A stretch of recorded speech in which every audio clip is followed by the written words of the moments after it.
Good afternoon. We're going to get going here in just a second. I want to first say that everybody was congregated outside, and then a couple of us whispered, that a few of you might want to be the leaders and start to go inside. And I have never seen a group that was so disciplined of coming in at one of our meetings. So that in and of itself, yes, that in and of itself was really a pretty amazing way to start the meeting here. And I guess we're on a college campus, and maybe those of you who are in higher education, maybe young people listen to authority sometimes on college campuses, who knows. But for those of you who don't know me, I'm Joel Brennan. I'm the president of the Greater Milwaukee Committee. Dave Anderson, our chair, is unavailable out of town for this meeting, so I have the pleasure of welcoming everybody to today's meeting here at the University of Wisconsin-Milwaukee. Before we get started, I want to just express appreciation for the Greater Milwaukee Committee members who joined the mayor, me, others, and some state legislators this morning to announce the introduction of legislation that will enable Milwaukee to use automated traffic enforcement, including red light cameras, as one tool to curb reckless driving in our community. We only need look at this past weekend where we had 2 fatalities on the road here in Milwaukee. One was a motorcyclist, one was someone driving an automobile, and one of those happened, quite frankly, almost literally in the shadow of the Public Police Administration building downtown at 6th and State. We shouldn't need any more reminders that law enforcement requires as many tools as we can provide in the fight for against reckless driving. I know the mayor appreciates that support. I know your colleagues do, and as a city resident, so do I. And as we gather today to discuss higher ed, I also would invite us to take a moment to remember an influential leader who's deeply missed in our community and who had a lot to do with the growth and what's happened here at UW-Milwaukee. 1 year ago today, Dr. Mike Lovell passed away after his courageous 3-year battle with cancer.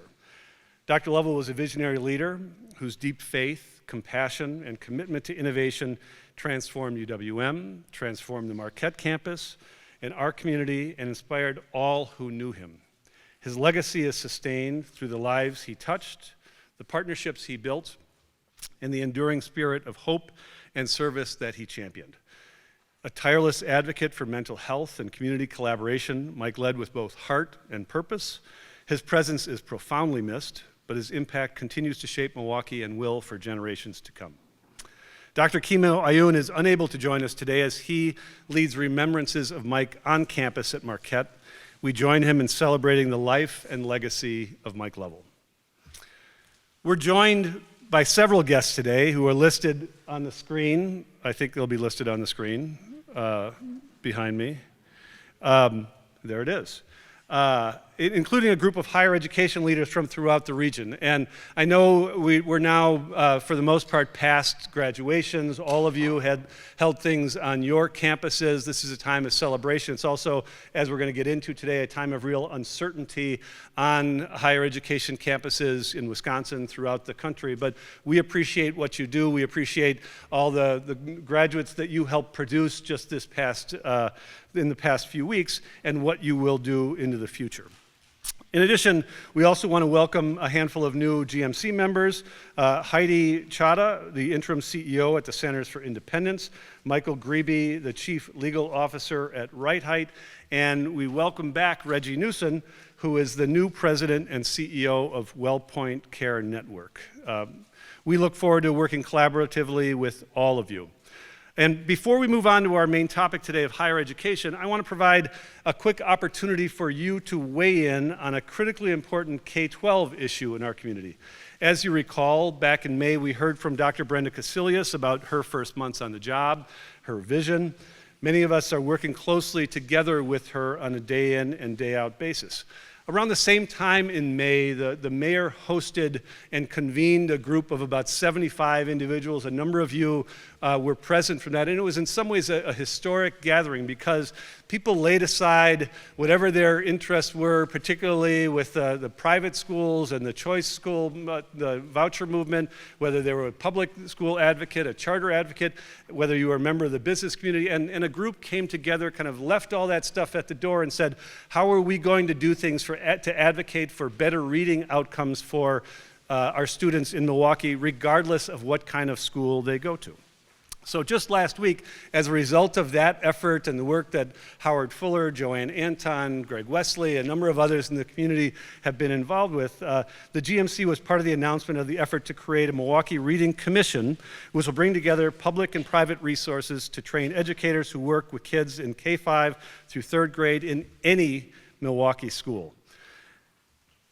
So I think I have behind me, there's a slide here. The result of that, the effort of these conversations that have been ongoing for months, is this coalition that's working to bring about change. Leaders of that coalition, as I mentioned, include Dr. Howard Fuller, Joanne Anton, GMC member Mark Sane, retired Milwaukee firefighter, and retired Milwaukee Public School Board director and president. On the screen in front of you, we have a QR code that provides a link to how you can get involved right now in this effort. As we have conversations in Madison that can affect how resources get directed in every Milwaukee classroom for every Milwaukee educator, we need to show a wave of community support for something that focuses on kids instead of old grievances. You're welcome to use this to express your support for the coalition. We'll send further information about other ways to get involved. So if you have your cell phone out, as Joanne Anton reminded me, you can get on that QR code right there. It'll take you to a link, and you can add your name, your company's name, your logo to the effort that's underway in Milwaukee. If you can't do that now, we'll send out more information after the meeting. But all of this is an effort to try to focus resources, both public resources and private philanthropy, on something that I think we all agree, regardless of where we stand on the particulars, needs to be improved. That's outcomes for kids by the time they get to be in 3rd grade in the city of Milwaukee. So again, please use this as a springboard, and there'll be more to come on this in the coming weeks. Today, we'll contribute to the always relevant but especially acute discussions in our community around higher education. Higher education institutions around Milwaukee and the nation must address difficult circumstances related to educating the future workforce, changing demographics, and extreme potential funding cuts. We'll spend most of our meeting hearing from local higher ed leaders about how they are responding to the current climate. But first, I want to introduce Greg Borowski, executive editor of the Milwaukee Journal-Sentinel. Greg and the newspaper have a focused and collaborative approach to supporting higher ed through city neighborhoods reporting partnership. Greg has shared that this is the Journal's #1 priority at this point. They've hired a group of 16 interns to arrive this summer. A number of them are around the room, and all but one are currently sponsored by universities, individual foundations, or nonprofit organizations that value journalism in our community, in our country. I invite Greg to spend a few minutes sharing information about this initiative. Please welcome Greg Borowski.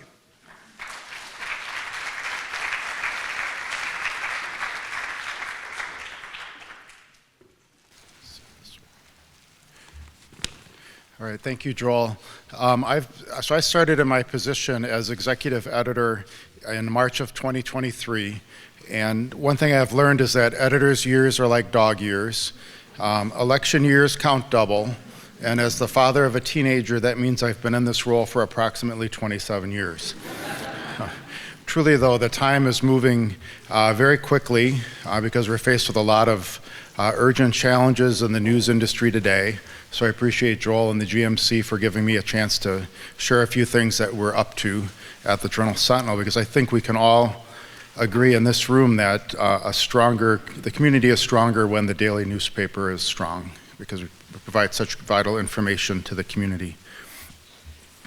So our focus since I began, if I put it in a nutshell here, is we want to trust the team in the newsroom. We have done some great hires.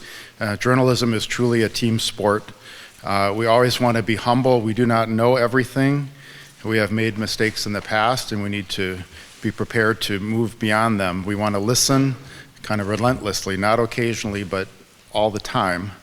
We want to ask for help and build partnerships. And really, we've focused around a mantra in the newsroom of being essential and being connected, and that if you're essential plus connected, that equals growth, and growth equals stability, which is one thing we're really shooting for in this environment. You know, one thing that you should know, our audience in the last 2 years, if you measure it by page views, has grown by 45%.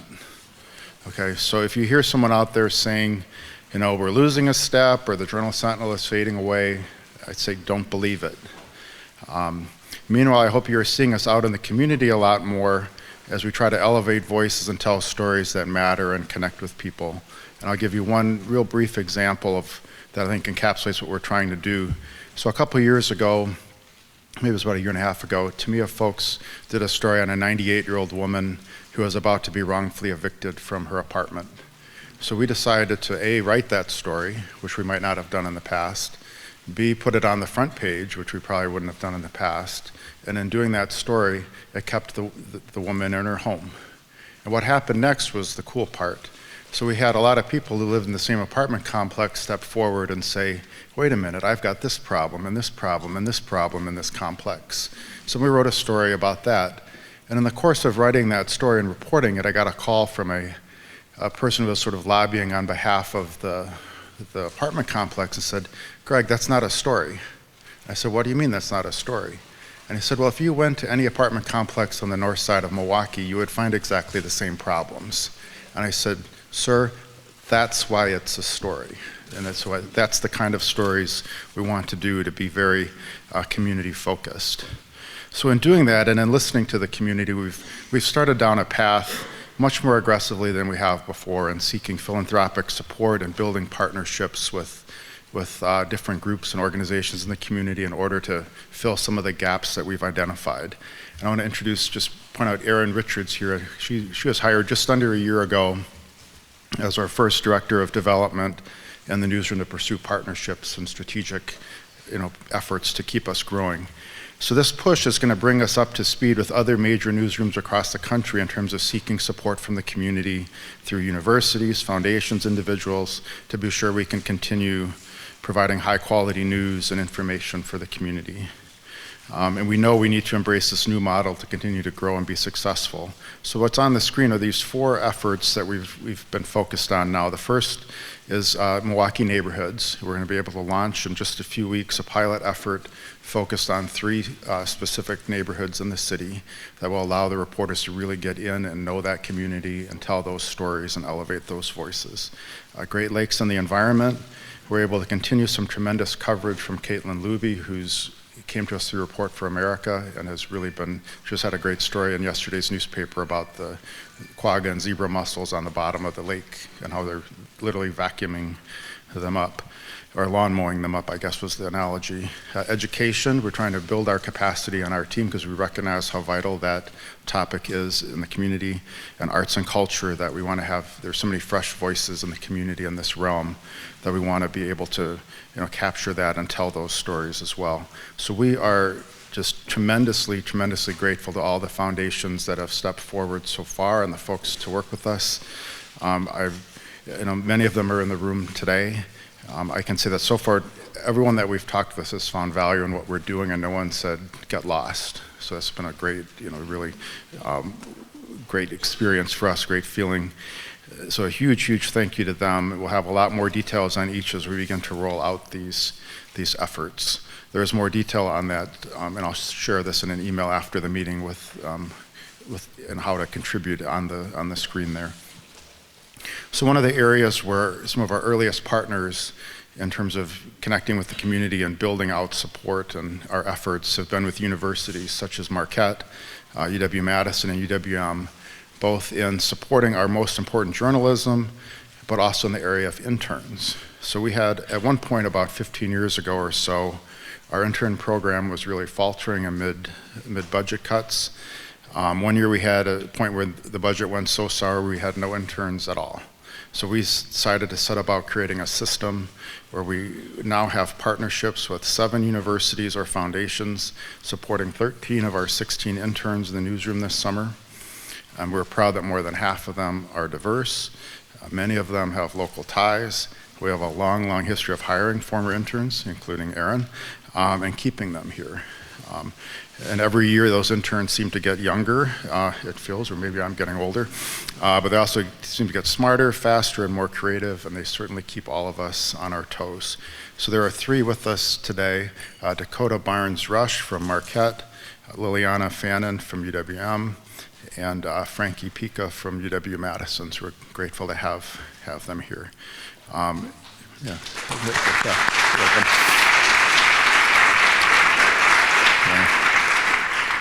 So our internship program is one of the things that happens, I think, when you listen to the community and look for creative ways to solve problems and challenges and to build partnerships and bringing other voices and groups and creativity to the table. So we want to keep listening, and that's, as I said before, we want to listen relentlessly. So we've got several opportunities here, and I'll share these email addresses as well. But the first is we'd love for you guys to complete a survey. There's a QR code on the screen or the email address, and we just want to hear what you think of the newspaper, what we're doing, efforts where we could improve, what gaps you see in our coverage, because we think there's some real value in hearing that. And then second, watch for some information over the next month or so. We're going to have an open house in our newsroom for GMC members, and then there'll be a second other one probably for the wider community. But that'll probably happen in August, and that'd be a great opportunity to come down, see what we're doing, meet some of our staff, and get a feel for a lot of the exciting things we've got going on. So, so please let us know what you think. And finally, thank you for the chance to talk with you a little bit today and to highlight some of the great things we're doing. I'm excited about the Journal Sentinel and that growth and all the things we're doing. And we hope to see you at our open house and to see some responses on the survey. So thank you.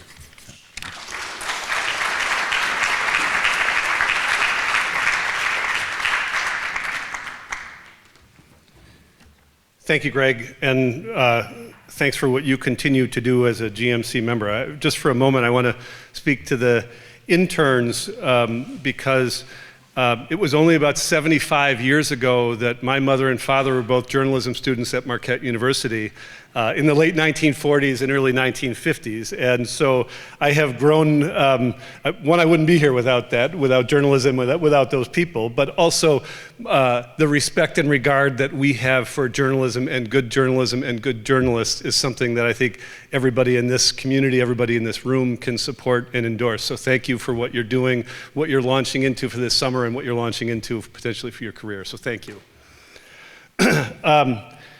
You know, it was within the last 15 or 20 years, the GMC has made a marked transition to including other aspects, other voices of the community beyond simply being a business and civic organization. That includes a number of folks from higher ed, from the nonprofit community, and I've mentioned a couple and you'll hear from a number, but I just also want to note that there are a number of higher education leaders who are here who are also members of the GMC. A couple can't be here today, but people like Tony Cruz, who's new to the community, Renee Herzing, Isabel Cherney, Jeff Morin, Dan Johnson, John Walls. All of these are people who contribute to the GMC and who contribute to their community through their work in higher ed. So we appreciate that. Some of you will have a little more intimate conversations with them at your table and be able to hear a little bit about what's happening at their institution that's unique to them and unique to their position in higher ed today. So we're going to move on to the central portion of our meeting. As I think some of you, this is a meeting about surveys and QR codes as much as higher ed, because a couple of weeks ago we sent out a survey and got responses from you. And while not scientific, this is really just a snapshot of kind of the pulse of some of the membership. And I just want to give you a couple of snippets from that. We had responses from about 1/3 of the membership, and on things like the average score regarding the relevance of higher education to your industry out of 5, with 5 being the highest. 4.6 was the note there. So certainly higher education remains very relevant to you regardless of what your industry. When it comes to higher education meeting the needs of you as an employer or an industry, that was still strong, but fell to an average of about 3.5 out of 5. More than 90% of respondents believe that the state of Wisconsin should either invest more or keep funding the same, with more than 70% wanting to invest more. And the recent changes, the proposed changes to Pell Grants, TRIO funds, work study, and other tools have thrown lots of federal challenges onto higher education as well. One note on that you'll find at your table you may want to take a look at. There's information that Allison Wagner of All in Milwaukee provided, and that's just a snapshot of how All in Milwaukee does the wonderful work that they do. That may be something our panelists talk about, but it is built on, the work that All In is built on, as you can see, is built on top of Pell Grants, TRIO funding, a number of other things, work study. All that is what allows young people from Milwaukee to elevate themselves and be able to do things in higher education. We're going to share the findings of that survey with our partners at HERA in the coming weeks and continue to work on our partnership with them. But again, there's no doubt that higher education plays a vital role in our economy by developing a skilled, adaptable workforce that drives innovation, productivity, long-term growth. To address the challenges currently affecting higher education, such as rising costs, workforce alignment, access, we need to strengthen collaboration between institutions, employers, and communities to support how higher ed institutions are creating more responsive and sustainable models. In that spirit, 7 years ago, the Higher Education Regional Alliance, or HERA, was founded to close achievement gaps and educate students to become contributors to an innovative and nimble workforce that meets the needs of the region's industries. HERA was founded by a dedicated group of leaders, including today's meeting host and HERA founding chair, Chancellor Mark Money. Mark was instrumental in bringing together higher ed, business, and community partners with the common goal of advancing educational outcomes in the region. Before I invite Mark to share with us, I want to just take a minute to reflect a little bit on his career, as he'll soon be transitioning, not retiring, mind you, but transitioning from the Chancellor's office back into the classroom. Mark has served as Chancellor of UW-Milwaukee since 2014, leading the institution to achieve and maintain Carnegie R1 status, recognizing it among the nation's top research universities. Under his leadership, UWM has launched significant capital projects, including the Lubar Entrepreneurship Center. The Kenwood Interdisciplinary Research Complex has been instrumental in initiatives like M-Cubed and the Bradley Tech Commission to enhance educational access and equity in the Milwaukee area. Mark's tenure has been marked by a commitment to community engagement, innovation, and the development of a highly skilled workforce, leaving a lasting impact on both the university and the region. He's been a dedicated member of the GMC and has inspired many of us in this room with thoughtful intent. I'm also honored to call him a friend. Please welcome Dr. Mark Money.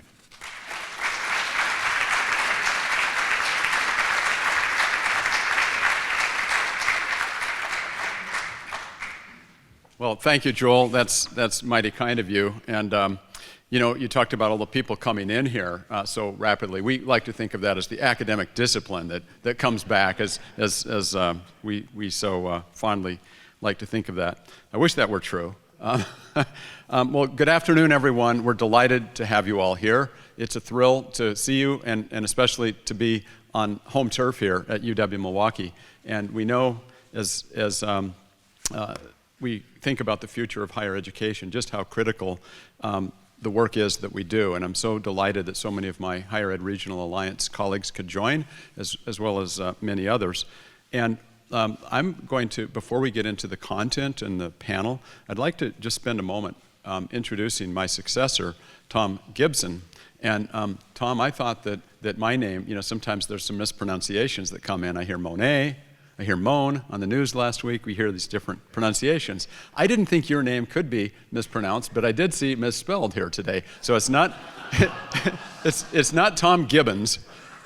It is Chancellor Tom Gibson. So I'm going to just share a little bit of background about you, Tom, and then ask you to speak for a couple of minutes.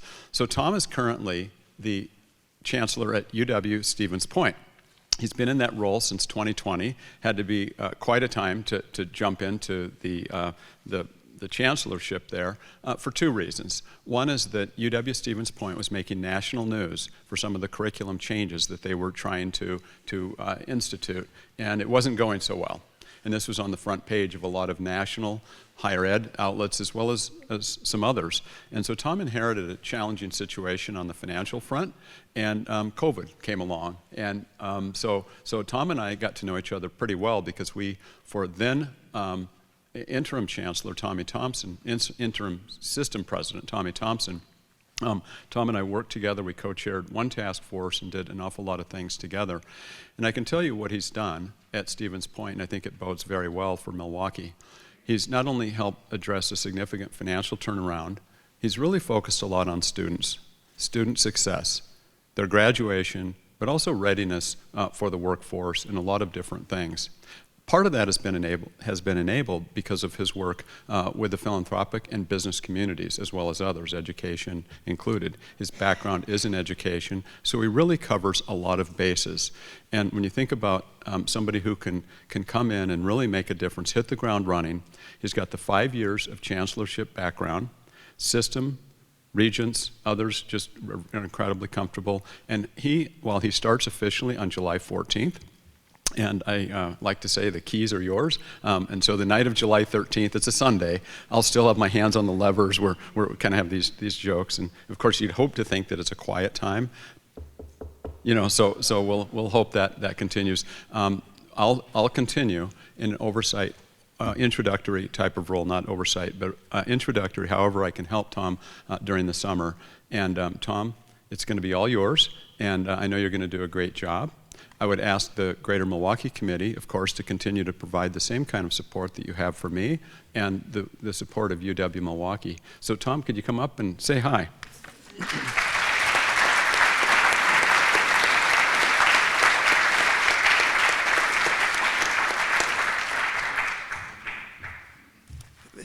Thank you, Mark, for those kind words. And good afternoon, everyone. It is so good to see each of you.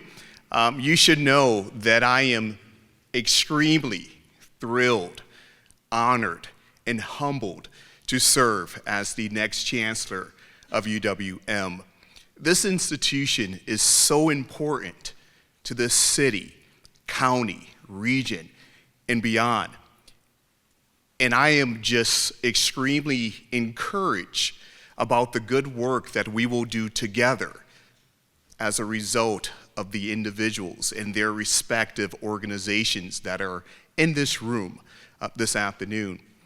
Each of your organizations' missions, values, and shared purposes really aligns with my vision of being a model research, access, community engaged, and public service institution.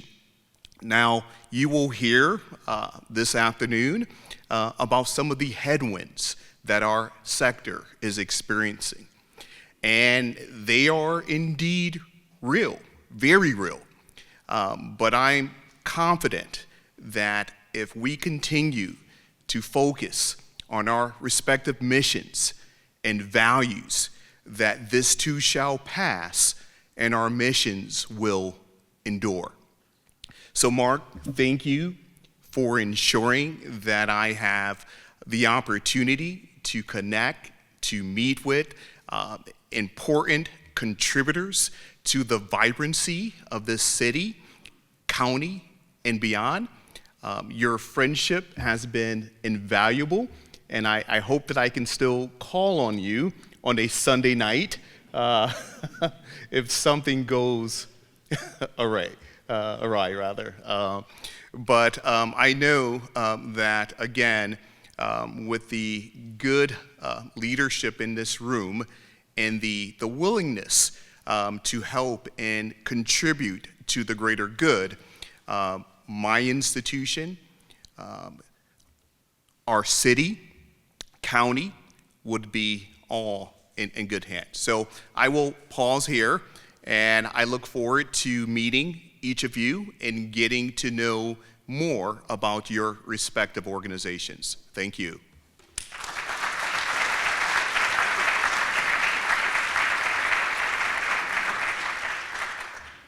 Well, we are in good hands, you can tell. And just so that you know, Tom has been coming to Milwaukee a few times, probably 4 times or so, in addition to some other personal activities, buying a house and taking care of school and things like that. And in fact, we're kind of getting in the way of the move, I think, which is occurring this week. So a lot of things going on. But Tom in those visits has really gotten to know the campus, getting to know the community, really doing some onboarding in a great way, showing your commitment and already jumping in both feet first. So thanks for that, Tom. Thanks for taking the job.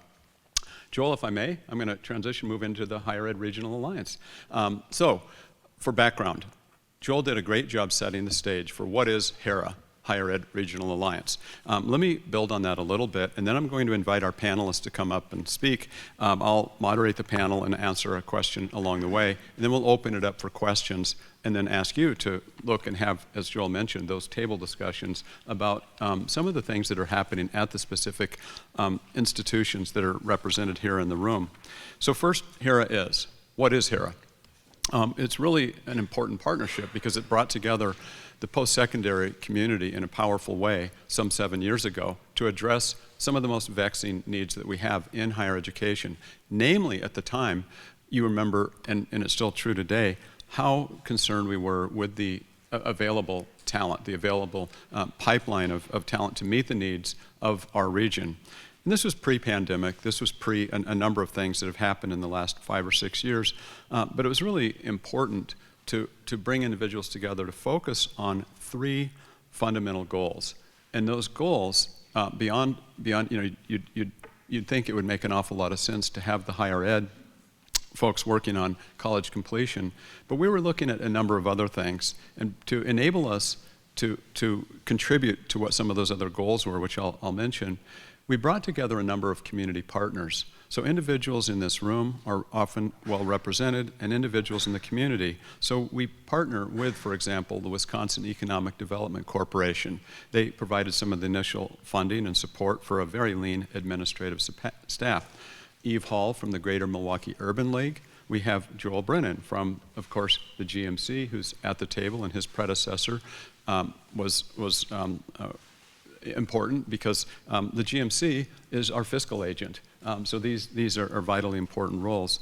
We also partner with the Hispanic Collaborative. We have partnerships with Elevation, M7, and many other community, nonprofit, economic development, and government groups. Because we represent the 7 counties, we also have individuals representing organizations in all different areas of our communities. And I would be remiss if I didn't talk about a recent addition with Kathy Henrich in the Tech Hub, Milwaukee Tech Hub, who's joined us. So that's the background. Take 28, 29 organizations, higher ed, working with economic development, community organizations, but then focus on what we do. There's 3 core pillars. We recognize that we have the graduation rate that's sadly in the nation not even at 60% in terms of our 4-year academic institutions. So we have been able to increase and work an awful lot on that, and I'll tell you how in a moment. But that was the first goal, get more talent into the workplace, number 1. Number 2 is to bring organizations in this region together around innovation. So the types of things that are necessary for us, rather than having a competitive landscape, to really be much more collaborative to jointly meet needs. And the third one is to have more explicit linkages with employers, specifically in terms of alignment, both in terms of curriculum development for jobs of the future, but also how we make it easier to access higher education. So this is a little bit about what we've done. What have we accomplished? I'll just give you a few examples. In terms of college completion, we first received, in a very competitive way, a College Completion America grant for $500,000 that we have channeled into a lot of student success efforts across all our institutions. And we have raised the graduation rate on average 4%, which is incredible. These things don't turn very fast. Think about this, 4-year, 6-year graduation rate.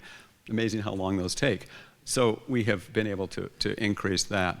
On the alignment and working together, historically, you would have seen in this region, whether it was a Marquette or an MSOE or a Carthage or a Carroll or a medical college or other institutions, working in rather siloed ways, arguably competitive. Today, the collaboration is at an all-time high, and I think it's fair to say that this region is characterized nationally as one of the leading areas for collaboration. We were recognized by a congressionally directed spending grant for $1.5 million to develop 21 high-quality certificates. So we've been doing that through collaboration, whether it's around cybersecurity, data science, or other areas in healthcare, a number of different certificates focusing on competencies that meet the workforce needs.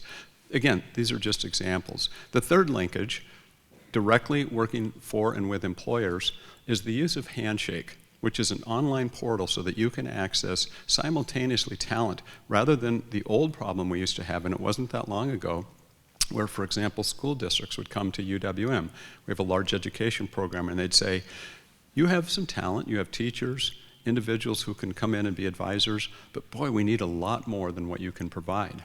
And so we hosted, back in the old days, we hosted a career forum where we had 3 or 4 other campuses that came, and employers loved it. That's all old school. Today, with Handshake, you can simultaneously access all the talent with one portal. So you can come in and realize all the talent. And when I talk about numbers and scale, how about 125,000 students every year that are in our institutions? We represent one of the largest clusters in this country in terms of the concentration of talent coming out. So that's a little bit about what HERA is and what we've accomplished, and we're really proud of that work. But as I often say, no matter what we've done, no matter how great that is, we haven't done enough, and there's much more that definitely needs to be done. So at this point, what I'd like to do is invite our current chair of the Higher Ed Regional Alliance, Dr. Cindy Nattinger. She's the president of Carroll University, to join me, as well as John Swallow, the immediate past chair of the Higher Ed Regional Alliance, John is the president of Carthage College. We did invite for the panel one of our tech college presidents, actually all of our tech college presidents. They're all unavailable or out of town for today, but we do have tech college representation for our talent pool. So John and Cindy, welcome, and would you like to say any opening comments before we jump into the questions? I'll just say it's wonderful to be here and with my colleague John and our colleagues around the room that I see. So we look forward to engaging with you and making sure that we work together continuously to solve some of the challenges that are in front of us. So thanks for having me today.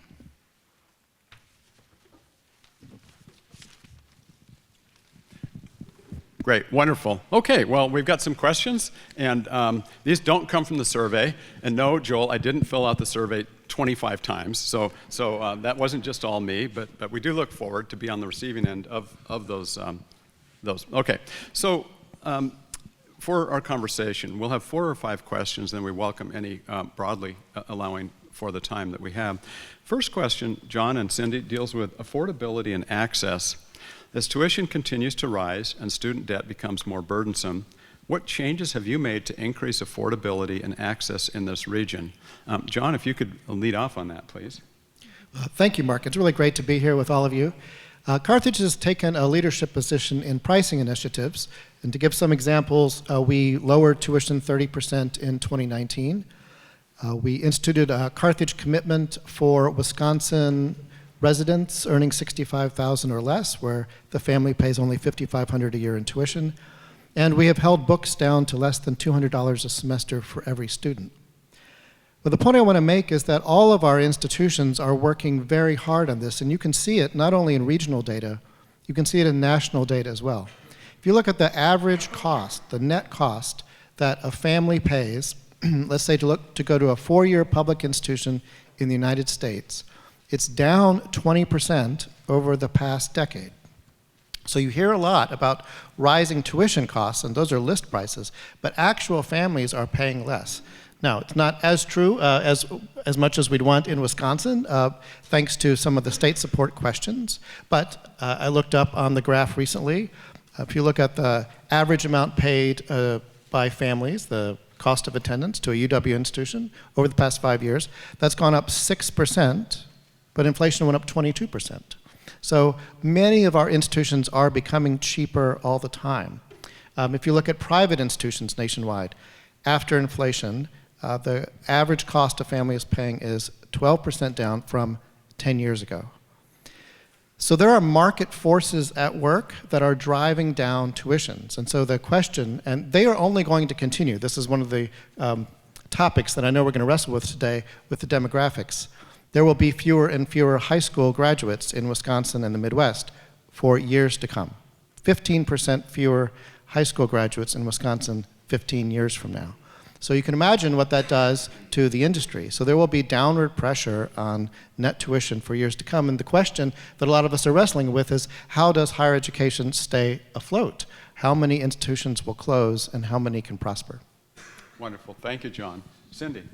No, I appreciate the question. I think affordability has been on our mind for quite some time, and it continues to be. I will say at Carroll, we've been engaged, as many of my colleagues have as well, in a multi-year comprehensive campaign. And one of our key goals is to create more endowed scholarships for our students. And I will say in the past 6 years, we've been able to create dozens and dozens of endowed scholarships for our students to help keep the price low. But when those run out, and they do, we also use our own institutional resources. And I think that's something that a lot of people don't fully understand. And so I heard of late in some of the conversations about higher education that we need to have more skin in the game. And I can't stress enough how much skin we have in the game. We give a lot of institutional aid, our unfunded scholarships. We use our own operating budget to do that. And that's one of the other ways that we try to help keep cost affordable. We operate very lean at most of our institutions to ensure that the students and the parents pay the as least amount as possible to come to our institutions. So I think there's a lot I can say on that. I'll stop right there because I know we're going to get into some of those other topics. Well, that's terrific. And I know that at the tables in our room here today, we have some other things that higher ed is doing. For example, prior learning credit is something that whether you're in the military or other types of experiences, that's helping reduce time to degree. And if you reduce time to degree, you reduce cost. So that's really important. We think of time to paycheck. We're also, the UW system had for a decade a tuition freeze. That helps keep the cost down dramatically.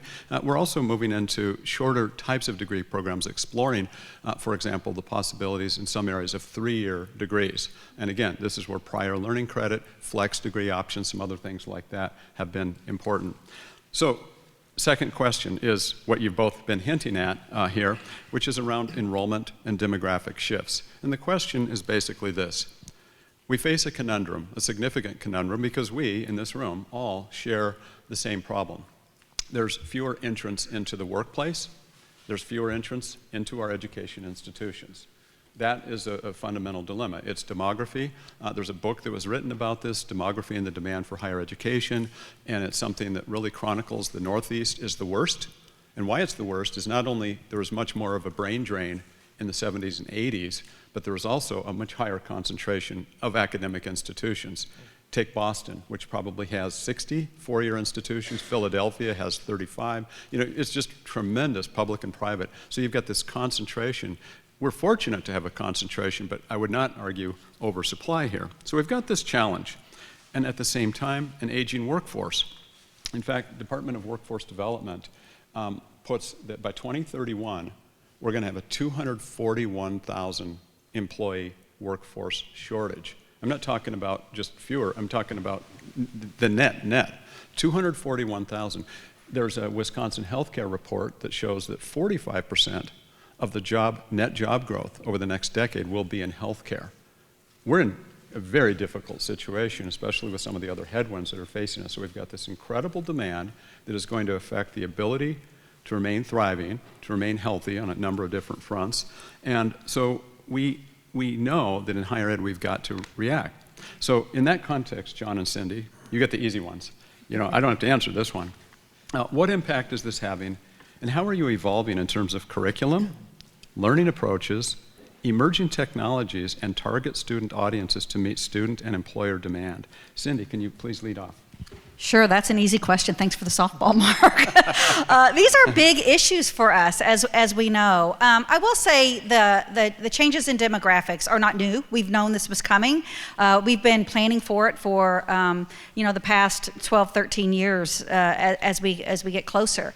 I'll say at Carroll, and we all have different strategies. No one of us is tackling it in one way. We're all using multiple strategies and tactics. But when we put our strategic plan together a few years ago at Carroll, we knew we needed to open up some new markets. And those don't happen overnight either. Just like you were saying earlier when we were increasing the graduation rates, those take years to do. And when you're opening up a new market, it takes some time to do that as well. So we looked at Carroll. You all probably know we're in Waukesha, and looked at our alumni base. And we've got some really strong pockets of alumni at certain parts of the country. And there's a reason why that is from a recruiter some years ago.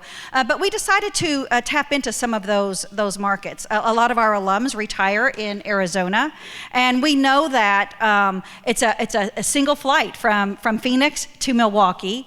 And we also know we happen to be a small Division III institution, not unlike Carthage and many of my colleagues. There are no Division III athletics in Arizona. So if you're a young person in high school and you love your sport and you want to continue playing and you're not good enough to play D1, you have to leave the state.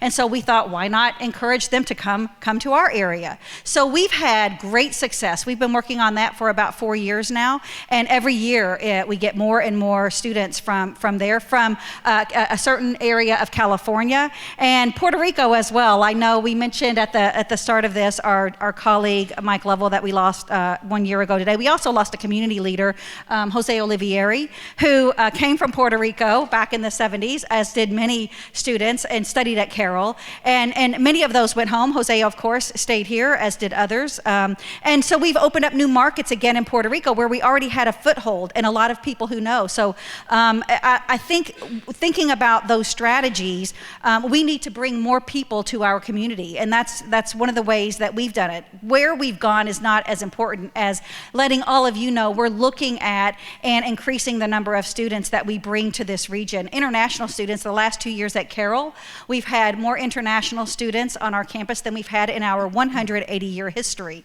That's a little bit concerning right now, given the state of our world, but that's been a strategy that's been highly successful for us. Once we bring them here, it's everyone's responsibility to help them fall in love with this region, and that's not hard to do. We have so much to offer here, and so once we get them here, it behooves all of us to make sure that they love it and want to stay. But those are some of the strategies that we're doing, at Carroll. John. Well, thank you. We absolutely need more people here to deal with the job gap in the future. Our strategy has been to launch as many new programs as we can that are aligned with market demand. And so over the past 7 years, we've launched almost 24 new undergraduate programs, including engineering and healthcare administration. And on the strength of this, we're seeing lots of demand for that. So applications went up 40%. The number of new nursing students will be up nearly 40%. The number of new undergraduates will be up almost 20%. I actually had to cap it because after leasing 2 floors of a local hotel, there's only so fast we can grow. But all that to say, that is still not enough. That is still not enough. And another question was, what else are we doing with technology? There's some fascinating things we're doing with technology. We have AI used in virtual reality headsets for our nursing students as part of the virtual clinical. And so you can wear one of these things and you can watch a student who now has to respond to a situation where they have to deliver incredibly hard news to a patient or family, and then they are scored by the AI on how empathetic they were. So this is amazing work. But getting back to the point, with all the work we're doing and all the pressures that we're facing and all the students that we're trying to draw here, still we're not meeting the demand for nurses and teachers. And that's the conundrum I think we all face, is that with all of this good work, how are we going to get more people here and more people who are here educated for those jobs for the future? Thank you. Just to put a sharp point on the international student, because several of you asked me before the program started, how many international students do we have and what's our forecast? On this particular point, we have between 1,300 and 1,400 students generally, and international students out of 22 almost 23,000 students. This last year, because of the State Department reducing the visa, going back to pre-COVID level visas, they had been creeping up during visa, and they had that adjustment. We lost a number of students from India. And the reason I mention that is Satya Nadella, the CEO and president of Microsoft, actually CEO of Microsoft, when he came to the United States, the first place he landed was in Milwaukee. He came here for his master's degree. And then he went on to University of Chicago. He worked for Sun Microsystems initially when he left UW-M. And he went to University of Chicago for an MBA, and then went to Microsoft a few years later. And the rest, of course, we know. But I think about the number of students and how many are going to be here. And I mention that in the context of us forecasting right now between 400 and 500 fewer international students. We expect, in other words, more than a third of our international student enrollment to decline this fall, and potentially more. That's actually one of our better case scenarios. So that puts this in just the scale and context. And that's true across the room. This isn't unique to any one particular academic institution. So what does this mean for the future workforce? What does this mean for our ability to continue to compete in terms of a lot of the technology and other areas? Okay, third question, industry engagement. Historically, we've seen competition and challenges to partnerships with area businesses. How would you characterize the landscape today, and what are representative partnerships with regional employers that can help retain talent and grow the region? I'll start and then ask you to jump in. I mentioned earlier the region can be much more characterized by cooperation than competition today, and I think that's, for many, really remarkable. People didn't know or don't know that. But to put some example on that, we could not have started the Moonshot for Equity partnership if we didn't have the trust that was built in by the work that we've been doing together to build trust, to build collaborative work. So the Moonshot for Equity was a partnership when Memphis and Miami said, we're going to move away from that. We said in 2020, when we actually began the discussions in 2019, we said to close the gap, to increase graduation rates and also close the gap. And the gaps are significant. They start earlier than in high school, but across the state of Wisconsin, we have the most significant achievement gap between black versus white students. We have the 43rd, I'm talking 50 out of 50, high school graduation, black versus white in this country. 43rd worst Hispanic versus white, and that continues in college. So I'm really happy to say that we have closed that gap significantly, double digits at UW-M. MATC is one of our partners. UW-Parkside is a partner.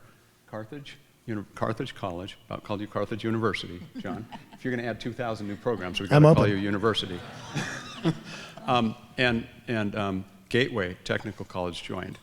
So this is something that's really an example of higher ed working together. We have a number of other different types of activities that include Marquette and UW-M, helping create with Northwestern Mutual the Northwestern Mutual Data Science Institute.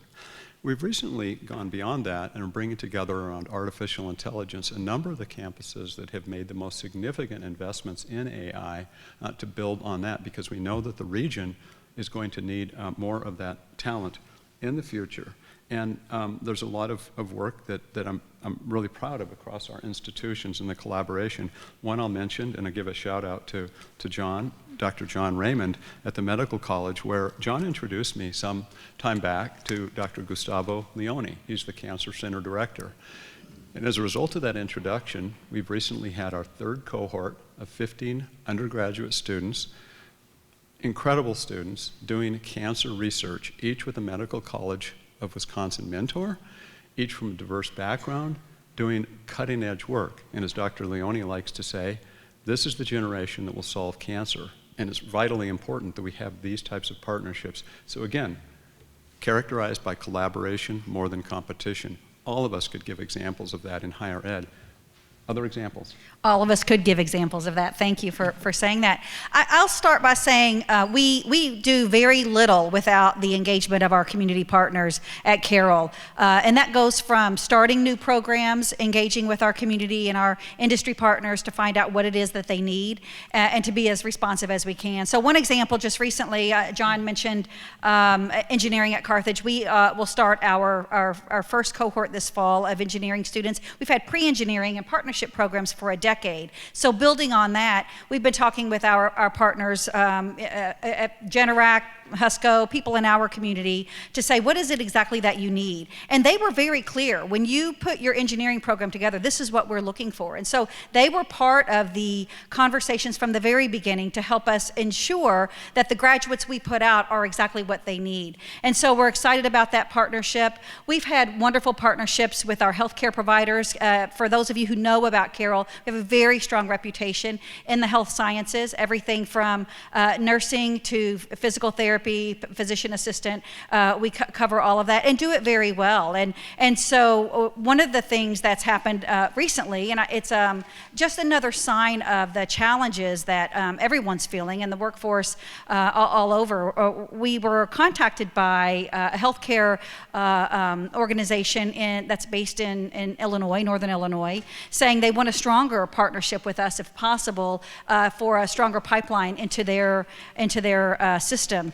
And one of the things that they know we're experiencing are being charged for clinical sites. Many of the hospital organizations and healthcare organizations, if you need to put a physician assistant in a clinical site, there's a very heavy fee for that. And so we've got now organizations saying we'll partner and we won't charge you that fee if we can have first access to the students in the clinical sites here. So, I mean, it's only going to get tougher, and we need to make sure that we stay together and continue the alignment and the good work that we've already established all these years. I know I'm one of many higher ed institutions who work very closely and collaboratively with the industry here, and we're happy to continue to do that. That's just a few examples. Thanks, Andy. John? Yeah, I think you would find all the HERA institutions working very hard for these partnerships, and I'll just give a few examples. Whether it's healthcare, education, manufacturing, we've taught classes business classes to students in a local manufacturer. We have our own students, our full-time students, disassembling incinerator garbage disposals because of a connection we have there. We're teaching certified nurse assistant classes in Kenosha County and Waukesha County. We are helping teachers gain master's degrees by teaching, and I'm talking about Milwaukee teachers, by teaching them in Milwaukee. We're teaching paraprofessionals who want to get licensed to be teachers. We're doing that in Racine County. So we are always looking for partnerships. The joke that sometimes people say about our folks is that when they talk to us, our answer is yes, and then, wait, what was the question? But just so you know, that is the orientation that higher education has to try to solve these workforce issues, because it's a win-win on both sides. Great, thank you. Last question before you have an opportunity to ask any questions you'd like. So this is really a call to action. And the question is really something that we're going to start, but it's really a request to you. And so here's the question. It's under the heading of Toward a Stronger Future Together. Given the critical role in providing talent for the region and family-sustaining jobs for the students, what can GMC members do to better engage and support higher education? That is, if you could just say, here's the top 2 things on my wish list, please weigh in on that. John, can you start? Okay, my top 2 things. The first one, as you can tell, I'm highly motivated by these demographic questions and what it's going to mean for the economy. So my first request is that everybody come to an event we're having September 11th at Carthage on the demographics of the region. Ron Hetrick, who's a senior labor economist at Lightcast, is going to dig into the data for us and show us just how bleak it's going to look if we don't address it. So this is part of a series we have about higher education. So everyone's invited, so please consider that. And the second one really is invest in closing these labor market gaps. Invest in closing these gaps.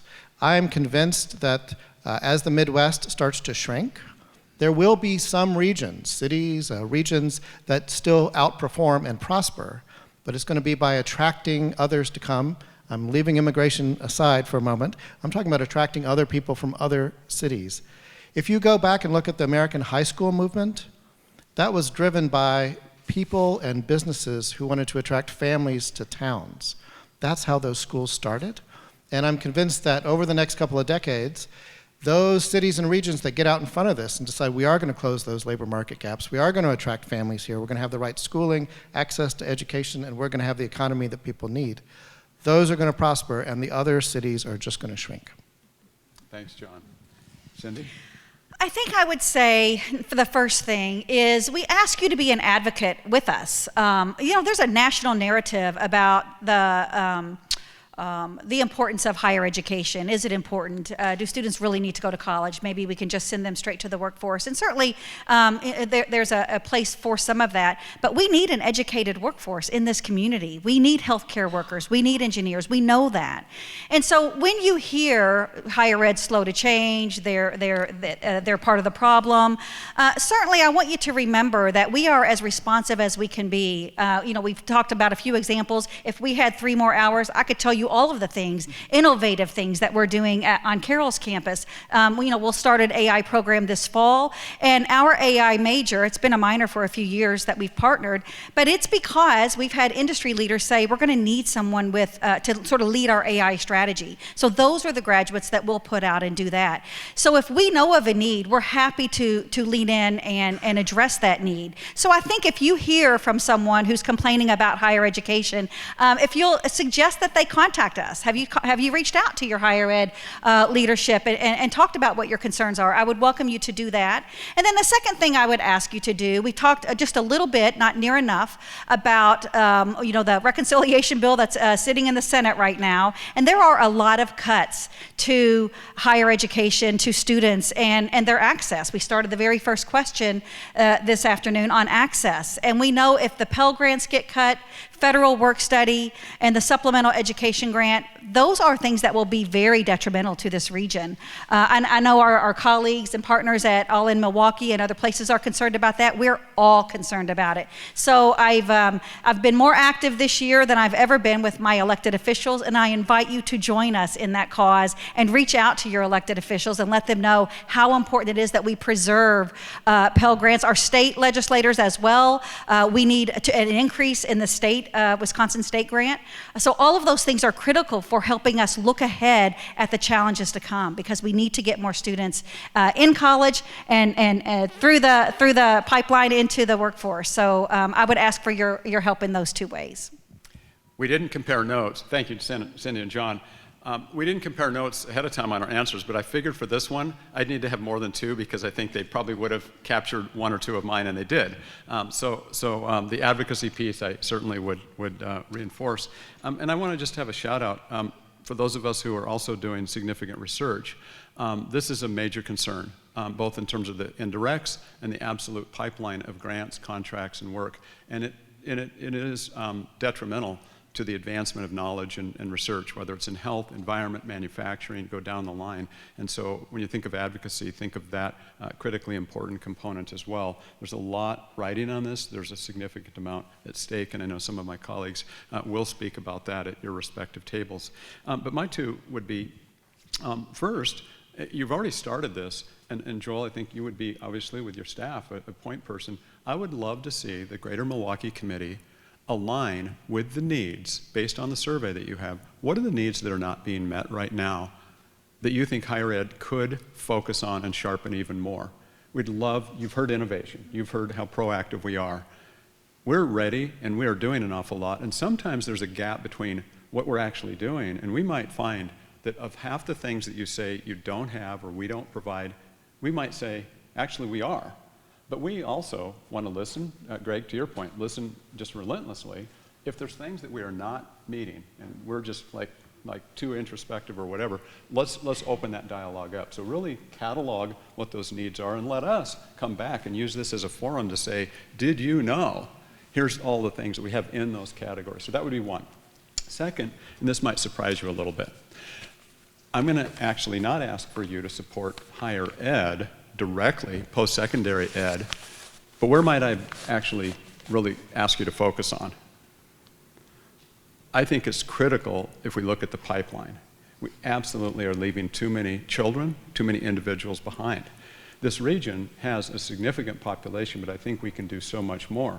You've heard about All In, but also if you saw a newspaper 2 weeks ago, College Possible getting a significant amount of their funding cut. And I'm not just talking about, in terms of reaction. I'm talking let's be coordinated, collaborative. I love the reading initiative. That's dropping the boundaries, dropping the silos, continuing to we can do so much together. So that would be my other wish list item, is for us to focus on all the programs that feed the employers and the post-secondary institutions in this region, because we're leaving simply too many generations behind. This has been going on for a while. And I'm not talking uniquely about MPS or choice or charter, but collectively, if you look at really the outcomes and what is happening right there. So that we all have a vested interest in. Joel, you want to go to the table conversation now? Okay. At this point, we would ask you to engage. You have at each of the tables one or more individuals from a post-secondary institution, and start with them talking about what's going on at their institution, and then see if we can come to some joint problem solving here. Thank you. Great job.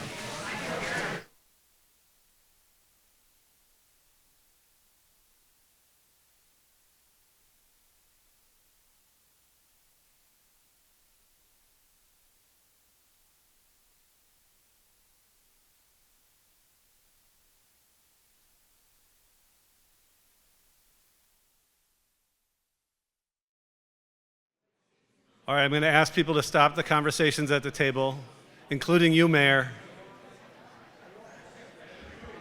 Langston and Heather have microphones at the ready. And again, what we would ask is, one, we would limit the questions or comments to GMC members. If you're a guest, hopefully you've had your opportunity to speak today, but if you have a question or a comment, very briefly, we'll just take a couple before we adjourn.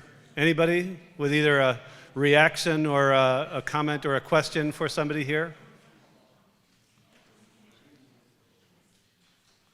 The room quiets. One in the back there, Greg Wesley. It's not a question, but it's more of a comment about the demographic point that was made by the president of Carthage, right? To me, I think that's the conversation we need in this community, right? Because if we all individually are looking at the issue from our own lenses, but not having something that unites us, I don't know that we're able to make as much progress as we need to make. So I would encourage us to talk about the demographics of this region and this community in a more unified, consistent way, so that we can have something that's a rallying call that's going to draw all of us to the table, as opposed to us looking at our own individual interests of survival. So that's just a comment I would make. Thank you.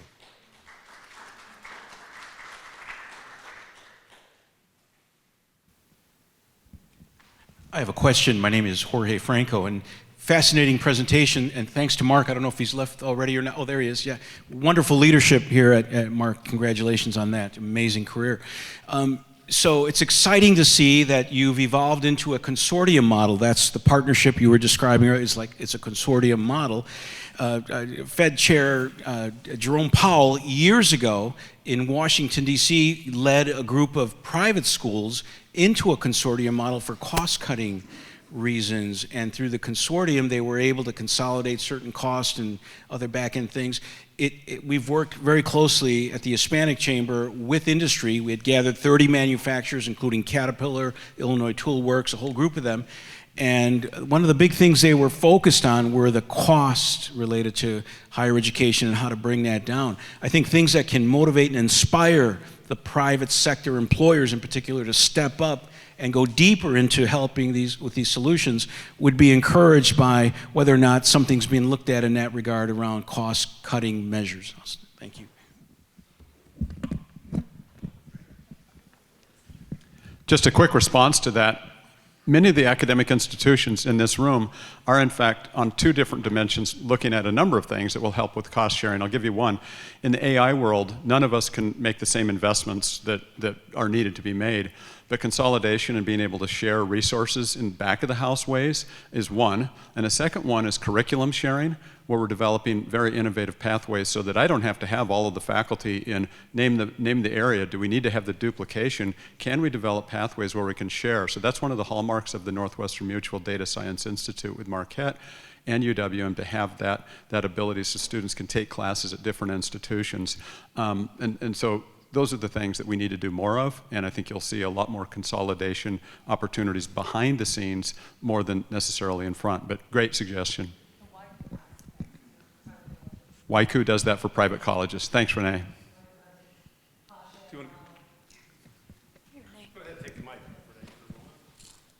So WICU, the Wisconsin Association of Independent Colleges, has a consortium of a lot of costs. They negotiate a lot of different cost programs, everything from healthcare to data systems to all different vendors, and then colleges can opt in or not. But that does, there is a real focus among that. I'm sure, the public system has their initiatives, but that's for all the private colleges in the room that are part of WICU, looking at how we can drive down costs. Thank you. All right, I think we'll finish there. I want to share an observation from a friend of mine who moved out of town about 10 years ago, and he moved to Pittsburgh, and he worked in workforce development. He still lives there, does stuff nationally, but he said when he was doing workforce development, part of what was frustrating him in Milwaukee and was different in Pittsburgh is he could pick up the phone in Pittsburgh and get connected to any higher education leader in Pittsburgh at any time. They'd take his phone call. He said that wasn't the case in Milwaukee 10 years ago. To be honest, I would invite him to come back here today and say that same thing, because I don't know that there is any one of us who wouldn't think and wouldn't know that all of you leaders in higher ed are immediately accessible to us. You work together, and we appreciate that as a community. So I just, again, on behalf of the community, I want to appreciate all of you for your accessibility to the community. And to wrap up, certainly higher education is a cornerstone of our community and our future. We appreciate the insights shared today from Mark, Cindy, John, all of you at the tables and the work that you have done. We appreciate your commitment, especially during times where there is dramatic upheaval, and I think these are times that are defined by that, and your leadership is more important now than ever. As a reminder, we don't have monthly membership meetings in July or August. Our next meeting is September 8th. However, we do have several engagement opportunities over the summer, including a boat cruise and happy hour hosted by Tom Posta and Beta Rudder, and the Wicked opening night at the Marcus Performing Arts Center, thanks to Kevin at the Marcus Center. Please check the GMC newsletter and website for details. And for today's giveaway, we have a UWM prize pack to ready you for a relaxing summer. Today's winner is Julie Tolan. Thank you, everybody.